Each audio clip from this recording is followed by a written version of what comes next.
Pour une simple et bonne explication entre la bourse et la fripure, qui sont les deux endroits où un petit coup de sécateur peut être réalisé pour, entre guillemets, raccourcir la structure de telle manière à maîtriser le gabarit de la branche, de l'arbre.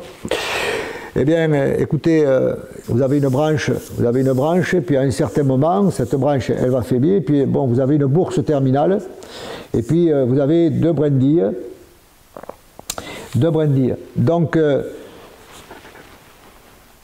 je vais schématiser, je vais donner une image pour ne plus que la branche, pour lui interdire d'avancer, à cette branche de continuer à avancer, de continuer à se baisser. Bien, écoutez, vous pouvez couper à ce niveau-là, derrière la bourse, il n'y aura aucun problème. Il n'y aura aucun problème. Alors que là, notamment dans le cas d'une haute densité, quand vous avez une branche latérale et ensuite vous avez le bois de 2 ans et puis le bois de 1 an, eh bien vous pouvez couper à la base du bois de l'année. Donc là on a une fripure. Qu'est-ce que c'est qu'une fripure? Une fripure, elle se schématise comme ça, c'est-à-dire que c'est le passage entre 2 années. On le voit très très bien sur l'arbre. Voilà.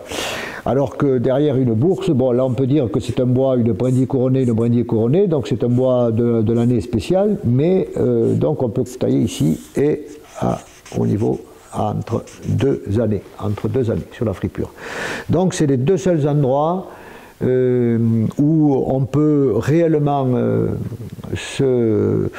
s'autoriser de raccourcir une branche sans avoir l'effet de créer des réitérations plus tard, ou beaucoup moins. Voilà. Parce que si on commençait à tailler avant la fripure, c'est-à-dire sur le bois de 2 ans, donc sur des diamètres un peu plus gros, parce qu'en général, quand on se situe à ce niveau-là ou à ce niveau-là, nous sommes sur des diamètres de 3 à 5 mm. Donc c'est pas énorme. De couper sur du 3 mm, c'est pas énorme.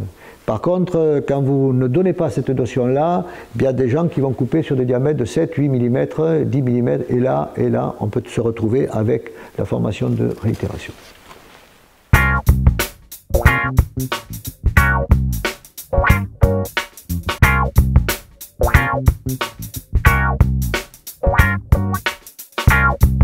Wow.